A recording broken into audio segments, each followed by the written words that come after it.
a sturdy rock, out of His great love, leading of salvation, out of His great love. Now I shout His praise through all my days, for His endless mercy. Goeie en welkom te heten hier op 1250 KJKZ, het Duitse radioprogramma. Dit zijn je dankens uit Gottes woord met mij, Mr. John Peters. Vandaag is Februari de 8e, het is klok 10 s'morgens. Zeer welkom. On a sturdy rock, out of His great love, and the leading of salvation, out of His great love, out of His great love, He picked me up, set my feet on a sturdy rock, out of His great love, I've learned the meaning of salvation, out of His great love. Zijn grote lijf en der lezing. Kein dag zijn grote lijf. Is het niet wondervol dat ons Herr Jezus weer rijdt naar die eerd te komen, zoals een halfloze baby, ganz op Mutter verloren, op zijn irdische Vater Jozef. En hij was op, hij heeft hier 33 jaar met ons top gewoond. En hij weet krijg wat het gaat een mens zijn. En de Hebreeën zeggen waarom, zodat God kon metvallen met wat ons het gaat. De almachtige, alwezende God heeft zich op ihrem gewist wat het geen mens zijn. Maar nu weet hij, wanneer hij als hier was. Hij heeft onze zwakheden metgeleefd. Hij heeft gehungerd, hij heeft gedarst. Maar am gesneden werd, hij blad. Dat wir onze God, wat hier op eerd weer, voor 33 jaar. Zijn grote lijf. Meine Güte, niet zo. Vijfmaal hadden we ons een beetje dat thema gevierd van Judas zijn zin, oder Petrus zijn zin. Wie eine zin als de andere. Judas der Jezus verroden voor geld. Petrus der Jezus verlehen voor zijn naam. Voor zijn ene naam. Hij wil zichzelf beschützen oder protecten. Wanneer zijn we niet slechter? Die wir een gelijken slag, meine vrienden. Dus einer noemt zich het leven en damit wir het alle zo te zijn, damit wir niet meer de hoopning verlezen. De andere, Petrus, die blijft ram, maar hij waren met Jezus kunnen gemeenschap hebben en Jezus deed hem terughouden. Wanneer ze beide geleerd hadden, würden ze beide hebben de erlezing gekregen. Dat is wat de erlezing schafft, mijn vriend. Dat is waarom Jezus zijn grote lijf had voor Judas. En tijd even aan die gelegenheid geeft. Hij kan je krijgt die leer wat de andere apostel. Hij kan krijgt zo bij Jezus zaten als de andere. Jezus deed ze gewoon met arm toop, dat tweebak en dat vaart en dat we een teken van lijf. Dat we geprofeteerd worden, dat hebben we Jezus verroeden, jo. We willen verten gaan in die Jezus verroed. We hadden zult aanstaan voor hem. We hadden zult wat zijn voor hem, maar wie deeden gleich. Zijn we nu beter als Judas? No, we zijn blik met hem. Wat doen we? We rennen in Heiland. En hij wascht ons met zijn bloed. Hij verjaagt ons. En hij deed ons denken houden dat we zijn kinderen. Nu nog meer van deze geschichte, wat de 34 naar de Kriegsjong. En als je het open moet je hart hebben, zegt dat in Matteaus 26, 36 so steht. Da kam Jesus mit ihnen zu einem Hofe. Und wir reden von der Stadt, die schreibt die Rede von einem Guaden. Der hieß Gethsemane. Gethsemane, dat wir in Guaden von olive oil, wo beim Bieren, Becher. Und in diesen Guaden sind sie, und er sprach zu seinen Jüngern, setzt euch hier, bis dass ich dorthin gehe und bete. Und so, und dann sagt er, dann ging er ein bisschen wieder, dann nahm er 3 Jünger mit sich mit, Petrus, und die 2 Söhne von Zebedäus, das sind Petrus, Johannes und Jakobus. Und er fängt an zu beten. So, wir wollen uns ein klein bisschen was verführen von diesen Guaden. Unsere Erlösung, die wird sozusagen durchgekämpft im Guaden Gethsemane. Auf Golgatha wird die Erlösung durchgeführt. Der wordt volbracht. Ja, du siehst Jesus, es ist alles geworden wie, es ist vollbracht, das ist fertig. Aber im Guaden wird der Kampf gewonnen, um unsere Erlösung gewonnen. Mir und die fehlten Heiland. Wir leven in deze diestere Welt, wat vol zin is, wat gebroken is. Hier is Mörderie, hier is Scheiden, hier is Weidel, hier zijn Thron. Aber der Heiland kam, und hier am Guaden war der Kampf, war der Feind, der gekämpft, um unsere Erlösung zu schaffen. Weet je wat hier een interessante Vergleichnis ist? Gott sein Plan ist immer ein voller Kranz. Dat je een volle krans, waar we denken aan het aanvang en het eind. En zo, hark maar her.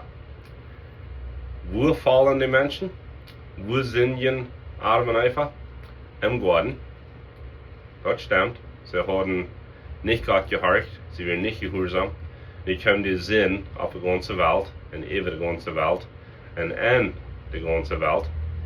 Weet je, du zijn gleich Sünder wegen wie Sünden. Du zijn Sünder wegen wie zijn Sünder. Dat is in ons bloedbeen, in ons laatste cel. En dat bloed, dat wat we zijn, dat fehlt een Erlösung. Dat fehlt te kijken. En zo trainen diesen eersten Guaden, wie den eersten Guaden, du fallen Ademen einfach. En al die Nachkommenschaft wir vandaan wieder hier vlucht met de Sinn-Trouble. Wo war die Erlösung vorig? Wo war die durchgekämpft? Im Guaden. Das meiste von Gott hat wohl den so tun wiesen, dat dort im Guaden, du wart wat, irgendwas in zwei, aber hier in diesem Guaden, wird es vorig. Der Kranz von der Erlösung ist vorig. Der ist voll ab. So hier im Guaden wird gekämpft, und das wird gewesen, dass die Erlösung ist hier vollbracht. Der erste Fall im Guaden, du warst verbetonen, sagt Jesus. Du warst verstorben. So als Jesus naar Golgotha ging, für welchen Sinn starb er? Er starb für den Sinn, was verarm geworden wären. Die 5000 Jahre verarm. Die Millionen Menschen, was gesündigt hatten. Sogar, ich übernehme zu sein, sogar die Menschen, die in das Wasser verdrunken, als Noah in seine Arche Sache wären. Du waren Tausende gewesen, stelle ich mir vor, das ist meine Gedanken. Du waren Tausende und vielleicht Millionen gewesen, als sie sagen, dass das Wasser kommt nach und die Arche, die wir tun, waren die nicht geschrien haben zu Gott, wegen Noah hat 120 Jahre gepredigt. So Jesus starb für all die Menschen. Jesus starb für Abraham seine Lees. Jesus starb für David sein Ehebruch. Jesus starb für Salomo sein Aufgottdienst und so weiter. All die Sünden für Jesus waren auf einmal noch gleich. All die Sünden, was den Tag passiert wären, waren auf Jesus noch gleich, und er sei bereit für das.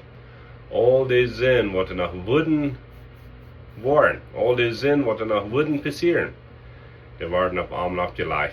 Wenn nicht, dann haben in die keine Hoffnung für Erlösung. Und so hier im Guaden, war dort durchgekämpft. Ich denke an ein Ding, ich wundere, was Jesus hier gedacht hat. Wie weit, was er beten deed? Er bet, Bruder, ist er kein anderer Weg. Je hebt het Kuffel nicht von mir vorzunehmen. Was von Kuffel wird das? Ein Kuffel von Leiden, von Schmerzen, von Weidel. Jesus kann die Schrift, er weiß, was für ihn wir. Wird gequält worden, wird gespeckt worden, wird getulet worden, wird verkielt worden, und wird gekriegt worden. So, wer früh hier, aus den anderen Weg wir? Jesus der Mensch. Jesus, mir und dien als der Bruder, sagt Hebräer. Wer früh hier, aus du nicht ein anderer Weg wir? Der Mensch Jesus. Wenn er wisst, was er im Kuhm hat, und das ist schwer für irgendeinen Mensch. Und dann sagt er hier, und ich bin so dankbar, dass Jesus hier immer nicht mein Willen hat, aber dein Willen. Er und Gott hatten für die Welt all das geplant. Das lesen wir in der Schrift. Dat für die Welt anfängt, da wird der Lösungsplan all fertig. Gott weiß die Zukunft, er weiß die Vergangenheit, er weiß die Gegenwart, und er hat immer einen Plan. Gott sein Ruhe, das kommen alle.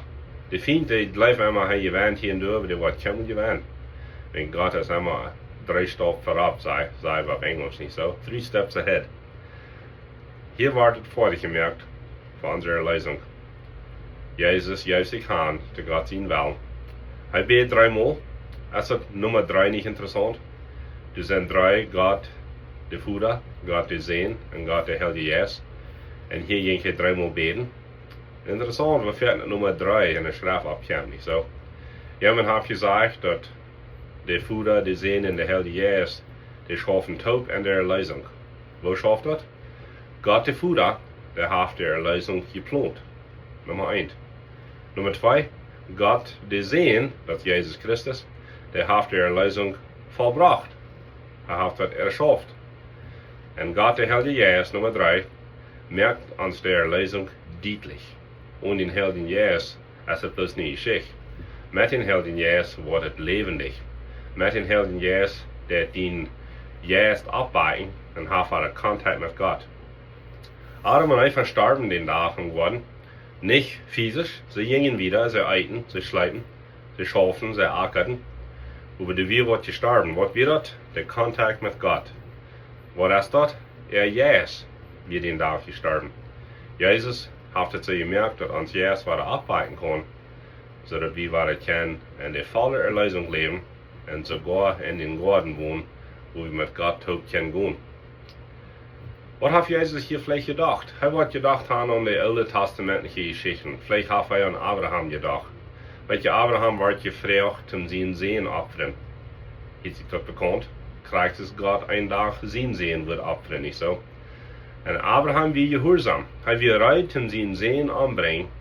Wegen dat wie Gott zijn gebouwd en God had er nu gevraagd. Wie weten dat God leidt het euch toe. Hij leidt Abraham zo en zo wie komt. En dat God hem aangestopt en zei, nu weet ik. Dat du best true. En die was mij gehoorzaam zijn. Vielleicht heeft Jezus zo gedacht, der Abraham, der volbracht dat. En ik wil het ook volbrengen. Ik wil deze Erlösungsplan voor ik maken. Weet je wat hier nog interessant is? Jezus fehlt het hier aan mensen. Jezus, de God-Mensch, die wir hier op Erden. En aan fehlt een vriend. Wo wären die vriend? En schleipen te zeggen. Zij schleipen. Jedes Mal, wanneer hij terugkwam, hij had dit gebed, hij had gekämpft, hij had geschweit. De Schrift sagt sogar, er hat Blut geschweit. Dann sagt er, die Jünger, die schleipen. Was passiert dann? Wenn man sagt, Jesus nun 3 Mal, steht ab, nu sind sie hier. Der Verräter ist hier und der Tempelsoldaten. Das wären nicht nur die Römer, was Jesus hier festnimmt, das wären die Kirchendiener, die Soldaten. Interessante Kirchen, wenn die Matten Soldaten sind, zum Ordnung aufhören, nicht so? Und nu werden die bij hem geworden met de lichten. Dat worden sterker gewesen wat te branden. Dat wordt bij hem opgedacht han. En dan komt einer van de 12 en kust Jezus aan de baak. Waarom? Dat weer een teken wat hij de soldaten gegeven had, dem we met kussen waren. Dat is hij. Dat wordt die gewesen. Ze worden vielleicht niet alle Jezus gekend haben. En ze schwindes haben gekust haben. Neem ze hem vast. Neem hem daarna naar Caiaphas in huis. En Caiaphas weer de älteste voor de kerk te zijn. Hij weer de hoge priester. En dan wordt Jezus gefeestmeten. Du hast gezegd dat du was den tempel doorbreken en in 3 dagen waren opstaan. Dus dat nummer 3 waren. Jezus had zo gezegd, dat we een beeld van zijn körper. En du sagst, du bist Gott. En dat zegt Jezus hier niet. En wenn man vraagt Caiaphas, de hoge priester, Jezus, bist du Gottes Zoon? En dan zegt Jezus wat, zegt hij, ik zie. En je wordt een dag zijn waar ik terugkom met de engeltop. En dan verrijdt Caiaphas zijn kleider. En zegt dat hij den roet, deze heeft den dood verdient, wegen der heeft gezegd, hij is God. Weet je waarom Jezus dat zegt? Wegen hij weer God. Hij weer God. En dat we alle in ervaring van wat de schrift zegt, dat er worden heil aankomen. Er wordt niet veel zijn, wenn Jezus weer hier in Oorstel. Jesaja 53 sagt, er wird so sein, das ist ein Schub. Ein Schub ist nicht so laut, wenn den angebracht wird. Er sagt, ein Schub bleibt still. Aber warum? Für unsere Erlösung, für mich und die. Und das bin ich dankbar für. Nächstes Mal mehr von den Tag, vielleicht der wichtigste Tag in aller Weltgeschichte, wo Jesus am Kreuz starb.